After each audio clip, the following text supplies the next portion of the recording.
반갑습니다. 강민석입니다. 이번 시간에는 EBS 독서 제재별 전략 강의의 5강을 진행하도록 하겠습니다. 이번 강의에서는 존재론적 환원주의라는 글에 대해서 살펴볼 건데요.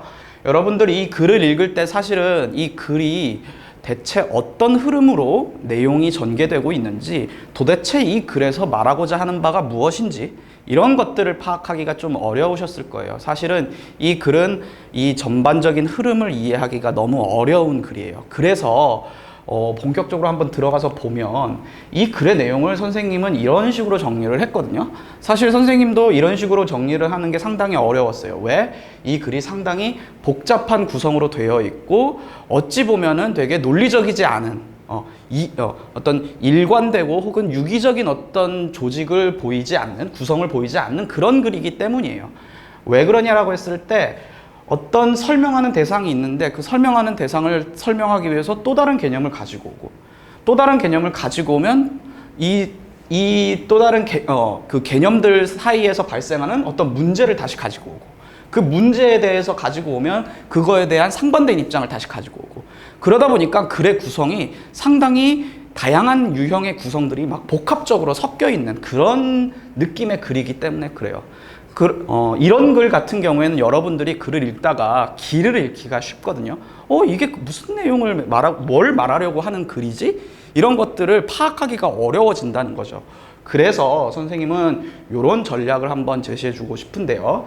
일단은 개념의 흐름을 따라가야 된다라는 거죠. 우리가 개념이란 표현을 계속 많이 쓰고 있죠. 그러니까 우리가 설명문에서 설명하는 대상이 어떤 구체적이고 현실에서 접할 수 있는 구체적 대상, 경험으로 이제 접할 수 있는 그런 대상일 때도 있지만 어떤 추상적인 개념인 경우가 많죠. 특히 인문예술 지문에서는 그 인문예술 지문에서 다루는 대상들이 우리가 경험적으로 혹은 감각을 통해서 경험하기 어려운 그런 개념들인 경우가 많고요. 그 개념들 간의 논리적 관계 속에서 이제 글의 흐름이 마련되는 그런 경우들이 많습니다. 그래서 사실은 이 개념의 흐름을 따라가는 게 상당히 어려워요. 자, 그리고 두 번째는 어려운 내용은 어려운 대로 읽어야 된다라는 그런 전략인데, 여러분들은 요 말은 사실은 좀 잘 이해가 안 될 거예요. 요거와 관련된 설명은 나중에 하도록 하겠습니다. 자, 그래서 개념의 흐름을 따라가자. 이 글을 읽는데 가장 핵심적인 그런 어떤 테마라고 볼 수가 있을 거예요. 자, 그래서 요 글을 보면 이 개념의 흐름을 따라가기 위해서 이 문단의 내용을 가지고 왔는데, 우선 이 문단에서 여러분들이 파악하셔야 되는 건 뭐다? 이 글에서 설명하고자 하는 대상이 뭐다? 존재론적 환원이란 개념이다라는 거죠. 근데 이 존재론적 환원이란 개념은 환원이라는 기본 개념을 바탕으로 이렇게 도출된 그런 개념이다라는 거예요. 그래서 환원에 대한 설명은 1문단과 2문단 앞부분에 걸쳐서 쭉 설명을 하고 있죠. 세상에 존재하는 모든 것들이 어쩌고저쩌고 이러한 개념이다 라고 설명을 해주고 있어요. 그런데 굳이 환원이란 개념을 설명하고 다시 존재론적 환원이란 개념을 설명했다라는 건 이 환원이란 개념과 존재론적 환원이란 개념이 다른 개념이다 라는 거죠. 그래서 우리는 이 존재론적 환원이란 개념의 의미를 다시 명확하게 확인할 필요가 있다라는 거예요. 그래서 존재론적 환원에 대한 의미를 여기서 설명을 해주고 있는데, 이 존재론적 환원이란 건 뭐다? 정리를 해보면 이 존재론적 환원은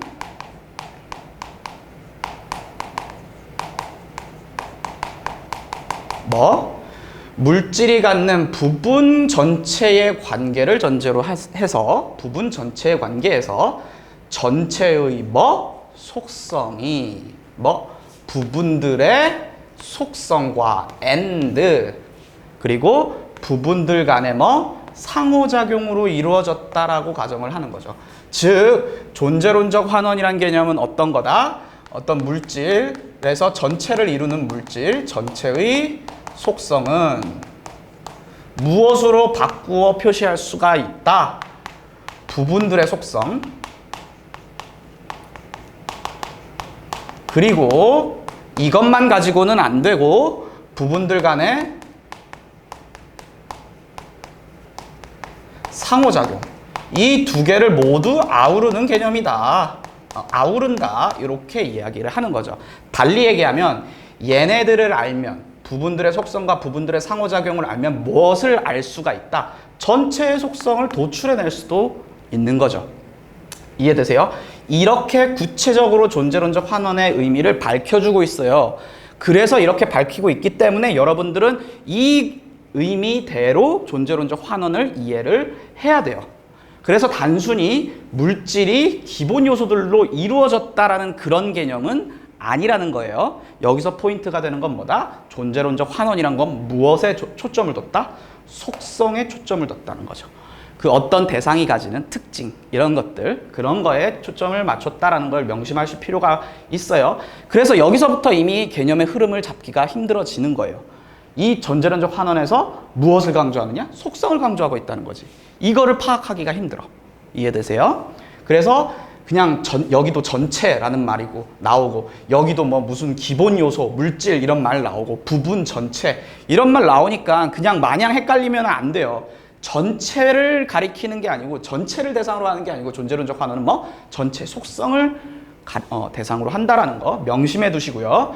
그리고 이 문단에서 하지만 하면서 글의 내용이 전환이 되는데 어떻게 전환이 되냐면 존재론적 환원이라는 개념은 뭐 정신적 존재를 물질로 환원이 가능한지 이런 것을 설명하기 어렵다는 어떤 문제를 안고 있다라고 이야기를 하고 있죠. 그래서 이 존재론적 환원이라는 개념을 바탕으로 뭐 어떤 문제가 도출돼? 정신적 존재가 뭘로? 물질로 환원이 가능한가? 이런 문제가 도출된다는 거죠. 그래서 글의 내용이 다시 어떻게? 존재론적 환원 자체를 설명하는 게 아니고 존재론적 환원에서 파생된 문제를 설명하는 방식으로 뭐를 중심으로? 정신적 존재라는 걸 중심으로 글의 내용이 전환되고 있다는 걸 여러분들이 명심할 필요가 있습니다. 자, 그래서 그 다음 이어지는 내용을 보면 이 정신적 존재가 존재론적 환원 개념에 따라서 정신적 존재가 물질로 환원이 되는가? 라는 문제가 도출이 되었는데 이 문제와 관련하여서 이 문제에 대해서 서로 다른 두 가지 입장이 제시가 되고 있죠. 첫 번째는 이원론, 정신적 존재는 물질적 존재와 서로 다른 것이며 독자적으로 존재할 때 독립적으로 존재할 수 있다라는 거였죠. 그래서 이원론이 이렇게 제시가 됐고 그리고 여기서 유물론이 또 제시가 되고 있죠. 그래서 이제 이원론과 유물론이 정신적 존재의 물질로의 환원 가능성과 관련해서 서로 다른 입장을 제시를 해주고 있는 거예요. 그래서 이 문제와 관련해서 이원론의 관점이 있고 그리고 유물론의 관점이 있는 거지. 그래서 얘네가 대결을 하는 거죠. 대결을 하는 거지. 하지만 그 승자는 누구야? 유물론이 이겼죠. 정신적 존재라고 여겨졌던 대상들. 앞에서는 영혼이라는 예시가 나와 있었지만 이 영혼 외에도 우리가 정신적 존재라고 하는 것들이 뭐가 있냐면 어떤 감정 내지는 이성 예를 들면 직관 이런 것들 등등등등 꿈 이런 것들도 사실 정신적 존재죠. 그런 것들이 다 물질 현상으로 이해할 수 있다. 그렇게 되면서 결국 정신적 존재는 물질로 환원이 어떠하다? 가능하다? 이런 결론이 나온 거죠. 그래서 누가 승리해? 유물론이 승리한 거죠. 이해되죠? 이 문제는 이런 식으로 해결이 됐어요. 정신적 존재가 물질로 환원이 가능하냐라는 문제는 해결이 됐어. 3문단에서. 그런데 4문단을 보시면 그런데 이 유물론적 입장, 얘가 승리했잖아. 이원론과의 대결에서 승리를 했단 말이야. 그리고 이런 입장과 존재론적 환원의 입장을 어떻게 모두 수용하면이라고 얘기를 해주고 있어요. 자, 존재론적 환원에서 도출된 문제를 유물론이 해결을 했단 말이지. 오직 물질로 구성됐다는 유물론이 해결을 했어. 근데 요 유물론과 존재론적 환원이라는 개념을 다시 종합을 하면 또 다른 문제가 도출되는 거야. 문제. 어떤 문제? 이게 정신적 존재의 속성이 물질적 속성으로 환원된다는 거지. 자, 정신적 존재가 물질로 환원되는 건 이미 해결됐죠. 그런데 또 다른 문제가 뭐가 도출됐어? 정신적 존재의 뭐? 속성. 그래서 제가 그렇게 강조했던 거예요. 왜? 존재론적 환원이라는 개념은 어떤 부분 전체의 속성의 차원에서 보고 있는 거라고. 속성의 차원에서의 환원이라는 것들을 따지고 있는 건데, 이 문제, 그러다 보니까 이 존재론적 환원이라는 개념을 유물론의 입장과 종합을 하면 정신적 존재의 뭐? 속성과 물질의 속성이 환원 가능한 관계인가라는 문제가 다시 도출된다는 거예요. 이해되세요? 그러다 보니까 여기에 대해서도 다시 대립하는 입장이 등장을 하는데, 첫 번째는 뭐냐면 정신적 속성이 뭘로? 물질적 속성으로 환원될 것이다 라는 그런 입장과 정신적 속성은 뭐? 물질적 속성으로 환원될 수 없다고 보는 입장. 이게 다시 둘로 갈리는 거지. 이해되세요? 다시 둘로 갈린단 말이죠. 자, 그래서 또다시 새로운 문제가 도출이 된 거예요. 그래서 여기에는 환원이 가능하다. 속성 차원에서의 환원이 가능하다. 그리고 환원은 불가능하다. 요런 대립하는 입장이 다시 나오게 되는 거예요. 자, 그것과 관련해서 4번 문단에서 그것과 관련해서 좀 더 구체적인 설명을 하는데요. 자, 지금 어떤 입장과 어떤 입장이 대립하고 있는 거야? 정신적 존재의 속성이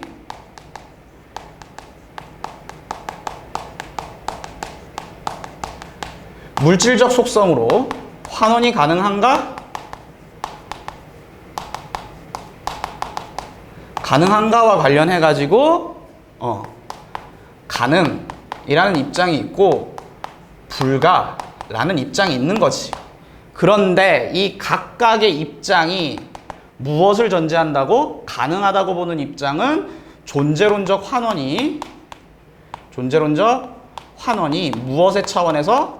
존재자의 차원과 속성의 차원 모두에서 일어난다고 보는 입장과 같다는 것이고, 불가하다는 입장은 존재론적 환원이 오직 어떤 차원에서만?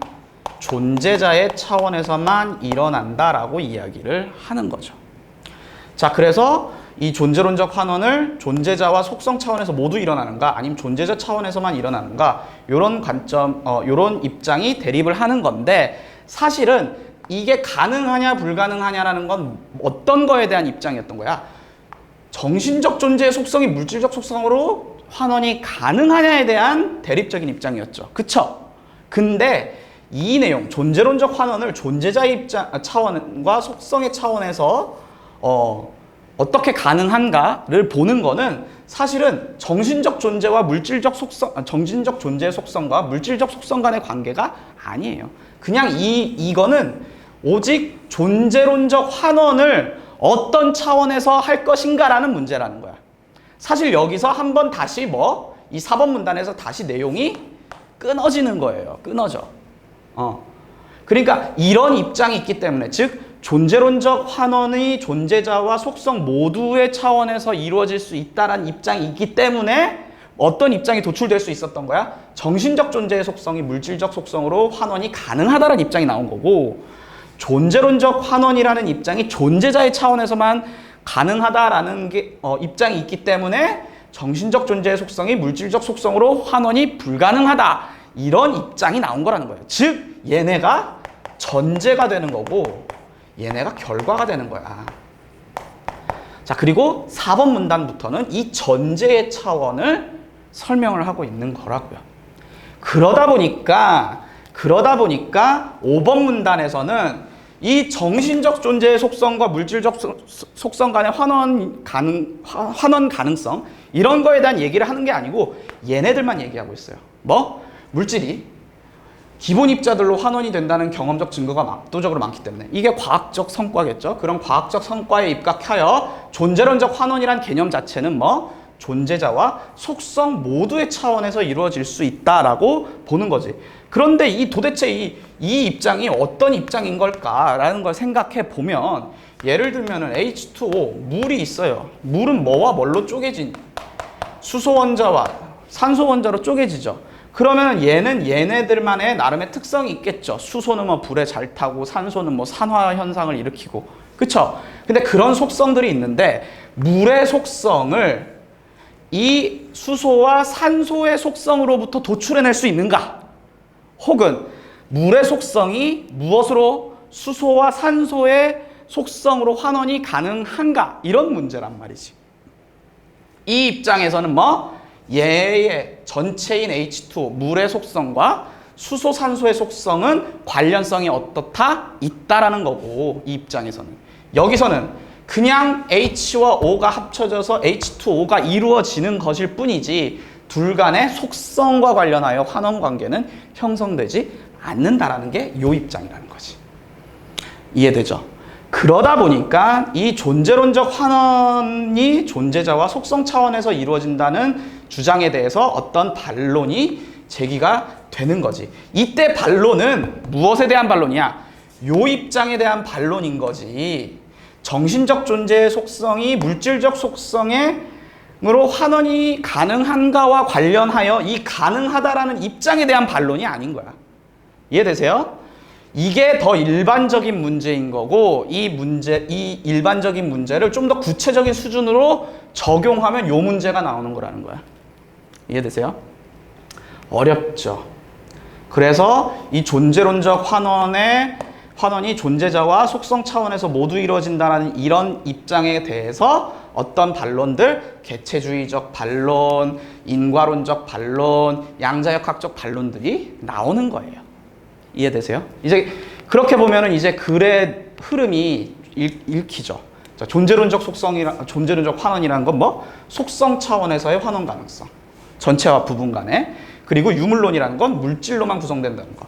그래서 정신적 존재, 이 존재는 있는 것 그 자체가 물질 현상으로 환원이 가능하냐? 오케이, 가능해. 어떤 걸 바탕으로? 유물론을 바탕으로 이런 결과가 나왔어. 근데 얘네 둘을 종합해 보니까 어떤 문제가 다시 파생돼? 정신적 존재의 속성이 물질적 속성으로 환원이 가능하니? 라는 문제가 다시 나왔어. 그래서 이거에 긍정하는 입장이 있고 부정적인 입장이 있는 거죠. 부정적인 입장이 있어. 그런데 이 긍정적 입장은 정신적 존재의 속성이 물질적 속성으로 환원 가능한가에 대해서 긍정적인 입장은 무엇을 전제로 해? 존재론적 환원이 존재자의 수준과 속성 수준에서 모두 이루어진다라는 입장을 전제로 한다는 거지. 그치? 그리고 요런 입장, 요거 말고, 그러니까 이것에 대해서 긍정하는 요 입장 말고, 요것이 전제로 하는 요 입장에 대한 반론으로 얘네가 나오는 거지. 그리고 이 정신적 존재의 속성이 물질적 속성으로 환원되지 않는다라는 입장은 무엇에 입각한 거야? 존재론적 환원이 존재자 수준에서만 이루어진다라는 요 주장을 전제로 하여 이제 성립을 한다는 거죠. 이해되죠? 엄청 어렵죠. 글의 내용이 뚝뚝뚝뚝 끊겨지고 계속해서 뭔 문제가 나와요. 근데 이런 흐름들을 읽어내려면 여러분들이 무엇을 해야 되냐? 이런 사소한 표현들에 여러분들이 신경을 써야 돼. 이게 존재와 존재의 속성은 다른 거라고. 이해되세요? 존재론적 환원에서 속성의 차원에서의 환원 가능성을 다룬 거고, 아까 우리가 보았던 환원 이런 개념들은 존재의 차원에서 혹은 존재자의 차원에서의 환원 가능성을 의미하는 거라고요. 구성 요소라는 의미니까. 물이 수소 원자와 산소 원자로 구성되어 있다. 이건 환원의 차원인 건데, 물의 속성은 수소 원자의 속성과 산소 원자의 속성으로 환원이 가능하다라는 게 존재론적 환원인 거고, 이게 정말 가능하냐라고 하는 입장에 따르면 정신적 존재의 속성도 물질적 속성으로 환원이 가능한 거고, 이렇게 이해가 되는 거죠. 어렵습니다. 좀 길게 여러분들이 어려운 내용이다 보니까 좀 길게 설명을 드렸는데, 이 부분은 좀 양해를 해주시면 좋을 것 같고, 이런 내용들을 바탕으로 이 글을 읽어보면 여러분들이 조금 글을 읽는 능력이 좀 늘어날 거라고 생각을 합니다. 해서 지금까지 첫 번째 전략, 개념의 흐름을 따라가자를 살펴보았습니다. 자, 두 번째 전략에 대해서 한번 살펴보도록 할게요. 자, 여러분들이 독서 지문을 읽다 보면 사실은 독서 지문에서 다양한 제재를 다루기 때문에 여러분들에게 낯선 그런 제재가 제시가 될 수도 있어요. 그러다 보면 여러분들이 글을 어렵게 느끼고 그러다 보면 당황하기 마련인데, 사실 여기서 이야기하고자 하는 거는 그런 어려운 내용들은 그것 자체를 이해하려고 하지 말고 그냥 있는 그대로 받아들여라, 이런 이야기를 하고 싶어서 요 테마를 잡아봤어요. 자, 이걸 살펴보기 위해서 오문단을 가지고 왔는데, 일단 이 오문단의 내용은 무엇이냐면요, 어떤 반론들에 대한 이야기였는데, 이 반론이 뭐냐면 존재론적 환원이라는 것이 어떤 차원? 존재자의 차원, 즉 그 부분과 전체가 어떤 서로를 구성하는, 부분이 전체를 구성하는 그런 존재적 차원뿐만 아니라 속성의 차원에서도 가능하다라는 그런 입장에 대한 반론으로 오문단에 이런 반론들이 제시가 되고 있는데, 그 반론이 개체주의적 입장, 인과론적 입장, 양자역학 입장, 이런 식으로 세 개가 제시가 되고 있는 거예요. 근데 사실 이 내용이 상당히 어려워요. 왜? 존재론적 환원이란 개념도 어려운데 그거에 대한 반론까지 이해를 하려니까 너무 어렵잖아. 그치? 하지만 우리는 이거를 이런 식의 어려운 내용이 나와도 읽어야 되잖아요.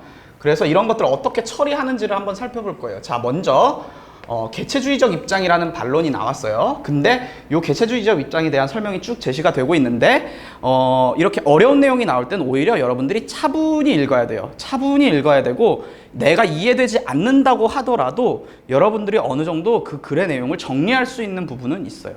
그런 부분을 잘 정리해 나가면 돼요. 자, 첫 번째, 개체주의적 입장이라는 건 뭐냐면 어떤 물질이 있는데, 그 물질은 부분들이 지닌 속성, 그러니까 부분의 속성인 거죠. 그 부분의 속성과 독립적으로 존재한다. 독립적으로 존재한다라고 이야기를 하는 거예요. 자, 그러면 이건 무슨 말이냐? 부분이 지닌 속성은 무엇과 상관이 없다. 그 물질, 전체가 되는 물질과는 상관이 없다. 독립적으로 존재한다. 라고 이야기를 하는 거죠. 그렇다고 한다면 물질과 그 부분들의 속성은 무엇을 하지 않는다? 상호작용을 하지 않는다라는 거지. 자, 이걸 어떻게 표현할 수 있냐면, 전체가 되는 물질이 있고 부분이 되는 요소들이 있는데, 각각은 어떤 속성들을 가지겠죠. 근데 뭐와 뭐가 상관이 없다고? 얘와 얘가 상관이 없다라고 이야기를 하는 거예요. 그렇기 때문에 이 전체인 물질과 부분들의 속성 간의 상호작용도 없다라고 이야기를 하는 거예요. 이게 무슨 말인지는 잘 몰라도 돼요. 근데 뭐만 확인하면 돼.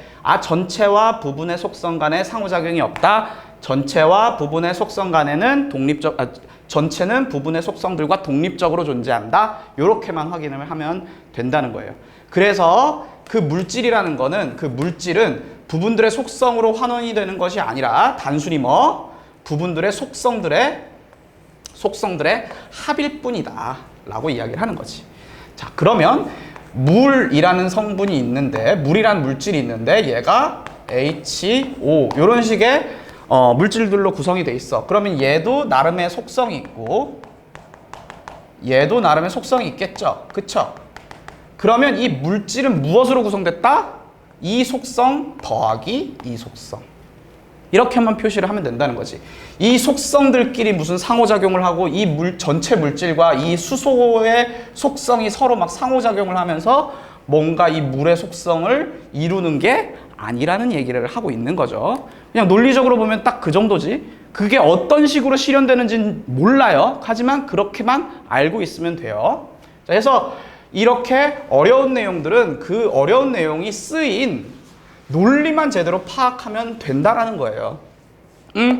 그래서 그 논리만 외우면 되는 거야. 개체주의적 속성은 물질과 부분들이 지닌 속성이 어떤 독립적으로 존재하고, 물질은 부분의 속성과 독립적으로 존재를 하고, 그리고 물질과 부분의 속성은 상호작용을 하지 않고, 그러다 보니까 물질은 부분들의 속성의 합으로 이루어진다라고 할 수가 있다. 요 정도만 정리하면 되는 거지. 자, 그 다음 인과론적 관점. 인과론적 입장에 따르면 어떻게?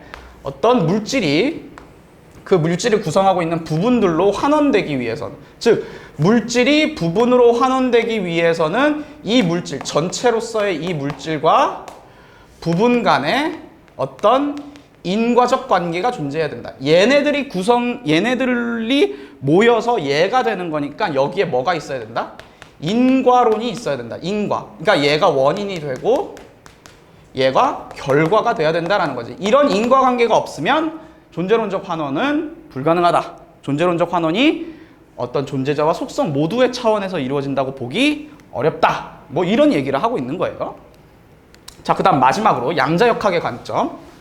자, 양자역학의 입장에서는 어떤 반론을 제시하고 있냐라고 했을 때, 자, 미시세계에서는 어떤 물질을 이루는 부분들의 상태. 자, 이 상태라는 표현이 쓰였지만 무엇과 유사한 표현이겠어요? 이게 나름의 속성 이런 것과 유사한 거겠죠. 근데 이 속성들이 어떻게 독립적이지 않고 섞여 있는 중첩 상태를 이룬다는 거지. 그러니까 예를 들면은 어떤 부분들이 이렇게 있는데, 부분 1, 부분 2 이렇게 있는데, 얘네가 어떤 A라는 상태, 각각 B라는 상태, 이렇게 어떤 독립적인 상태를 유지하는 게 아니고, 얘는 A이면서 동시에 중첩이라고 했으니까 섞여 있으니까 B이기도 하고, 이 부분 2도 B이면서 A이기도 하다는 거지. 그래서 그 부분 물질을 그 부분들의 개별적 속성으로 환원하는 것이 불가능하다라고 이야기를 하는 거죠.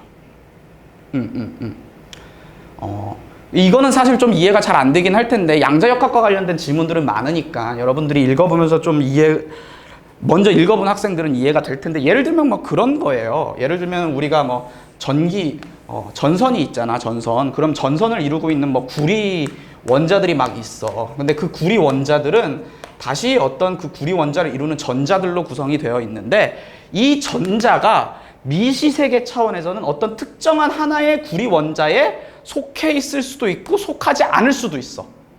근데 그 상태가 중첩되어 있어. 그러면 얘는 전자를 가지고 있는 구리 원자야, 전자를 가지고 있지 않은 구리 원자야? 둘 다라는 거지. 그러니까 이 구리 원자가 전자를 가지고 있다, 이런 상태로 규정할 수가 없는 거지. 그래서 개별적 속성으로 환원되지 않는다, 이런 식의 논리인 거예요. 어쨌든 어떤 키워드만 확인하면 돼? 상태가 독립적이지 않고 중첩되어 있다, 이런 키워드만 확인을 하시면 되는 거고요. 자, 그래서 제가 정리 드린 건, 이 어려운 내용은 어려운 대로라는 말은 무슨 말이냐면, 이해를 하지 마라. 어차피 이해 안 된다. 다만 글에 나온 논리만 정리해라. 양자역학의 입장에 따르면 부분의 상태는 독립적이지 않고 중첩되어 있고, 그러다 보니 물질은 부분의 개별적 속성으로 환원되는 것이 불가능하다. 그러니까 뭐가 안 된다? 존재론적 환원을 존재자와 속성의 수준에서 가능하다라고 보는 입장은 틀렸다. 이런 반론이 이루어지는 거지. 자, 이것과 관련해서 문제를 한번 풀어보도록 하겠습니다. 자, 3번 문제가 사실은 이 두 번째 전략과 관련된 그런 문제였어요. 그래서 개체주의, 인과론, 양자역학의 입장에서 선지의 내용들을 판단하라, 이런 내용이었는데요. 자, 일단 이 선지가 이렇게 구성이 되어 있습니다. 근데 여기 이 선지에서는 기본적으로 염색체라는 부분과, 염색체는 우리의 유전자를 이루는 그런 거죠. 성분이죠. 그리고 그 전체가 되는 인간, 이 둘 간의 관계를 설명을 하고 있는 선지들이죠. 그쵸? 이렇게 쭉 보면, 자, 이렇게 선지가 설명을 하고 있는데요. 자, 해서 각각을 한번 이해를 해보도록 합시다. 자, 기억은 개체주의적 관점이었죠. 개체주의적 관점이었는데, 개체주의적 관점에 따르면 부분의 속성과 전체는 무관하게 존재하는 거죠. 독립적으로 존재하는 거죠. 그래서 이 전체는 부분들 속성의 그냥 단순한 합일 뿐이지 전체의 속성이 뭐 부분의 속성으로 뭐 환원된다거나 뭐 이런 식의 그런 것들을 확인하기는 어렵다라고 이야기를 하는 거죠. 그래서 염색체의 기본 요소들, 부분의 속성이죠. 전체의 속성, 다양한 형질들이지. 근데 상호작용한대. 근데 이거는 뭐가 개체주의에서는 상호작용을 하지 않는다고 얘기했지. 전체와 부분의 속성이 상호작용하지 않는다라고 얘기했잖아. 그래서 인간의 다양한 형질을 염기의 배열 순서로 환원하는 것. 인간의 다양한 형질이라는 건 전체의 속성. 염기의 배열 순서라는 건 부분의 속성. 그러니까 환원이 불가능하다. 이런 입장인 거지. 그래서 환원하는 건 불가능할 뿐 이것까지는 존재론적 환원의 개념을 존재자의 수준으로만 보는 그런 입장인 건데 그 근거가 잘못된 거죠. 그렇죠? 개체주의의 입장에 맞지 않은 거지. 그래서 틀렸고. 자, 2번. 인간의 다양한 형질, 부분의 속성, 전체의 속성, 염색체의 기본 요소들, 부분의 속성. 그래서 이 인간의 다양한 형질이 전체가 부분에 의존하지 않는다고 했죠. 독립적으로 존재한다고 했죠. 그렇기 때문에 인간의 다양한 형질을 염기배열의 순서로 환원하는 것, 즉 전체의 속성을 부분의 속성으로 환원하는 것은 불가능했군. 이거는 기본적으로 존재론적 환원을 반대하는 그런 입장이었으니까 요 근거가 잘못됐다라는 것만 판단하면 되는 거죠. 2번도 틀렸고. 자, 보세요. 이거 인과론적 관점이죠. 인과론적 관점인데, 자, 3번을 보면 인간의 다양한 형질, 이게 전체의 속성, 염색체의 기본 요소, 부분의 속성. 근데 얘가 인과적 관계가 존재하지 않는다면이라고 가정을 하고 있죠. 그러면 인간의 다양한 형질, 전체의 속성을 염기의 배열 순서, 부분의 속성으로 환원하는 것은 불가능하겠고. 그렇다고 얘기를 했죠. 인과론적 관점에서는 전체의 속성과 부분의 속성 간의 무슨 관계? 인과 관계가 형성이 돼야 된다고 했는데 인과관계 존재하지 않는다면이라고 가정을 했으니까 당연히 환원 안 되겠지. 이해되시죠? 그래서 정답은 3번. 그냥 단순한 논리인 거예요. 단순한 논리. 그냥 개체주의에 있는 논리들을 혹은 인과론적 입장에 있는 논리들을 그냥 가지고 온 거야. 자, 보세요. 자, 인간의 다양한 형질이 물리계의 일정 조건에서 출현하는 창발적 속성이라면 인간의 다양한 형질을 염기의 배열 순서로 하는 것은 불가능했군. 자, 물리계의 일정 조건에서 출현하는 창발적 속성과 관련된 거면 사실은 이 창발적 속성은 어떤 부분에 의해서 전체의 속성이 나타나는데 이때 인과관계가 적용이 된 걸까요? 적용이 되지 않은 걸까요? 적용이 되지 않은 거죠. 왜? 이건 우연적인 거거든. 인과적으로 그 부분의 속성으로부터 어떤 나름의 메커니즘을 통해서 이런 결과가 도출이 돼야 되는데 그게 아니고 갑자기 얘네가 부분의 속성들이 막 합쳐졌는데 갑자기 새로운 속성이 뿅 하고 나타난 거잖아. 창발적 속성이란 말은. 그러니까 이거는 뭐와 반대되는 거야? 인과적인 것과 반대되는 거란 말이야. 그러다 보니까 이 창발적 속성이라면 이라고 전제하는 것 자체가 뭐와는 배치되는 거야? 인과론적 관점과는 배치가 되는 거죠. 그래서 적절하지 않은 문제가 않은 선지가 되는 거고요. 자, 그 다음에 자, 디귿번. 미시세계에서는 어떤 물질을 구성하는 부분들의 상태는 서로 독립적이므로. 독립적이라고 했나요? 아니죠. 중첩돼 있다고 했죠. 요소 A는 A라는 상태, 요소 B는 B라는 상태, 요소 C는 C라는 상태. 이렇게 독립적으로 그 상태가 유지가 되는 게 아니고 A는 B, 이 스몰 a는 A면서 B면서 C이고 얘는 B면서 A면서 C이고 얘는 C면서 A면서 B이고 이런 상태들이 중첩돼 있다고 얘기했잖아. 그러니까 각각의 상태를 독립적으로 규정할 수가 없다라는 게 양자역학 입장이었잖아요. 그쵸? 그러니까 5번도 적절하지 않은 게 되는 거죠.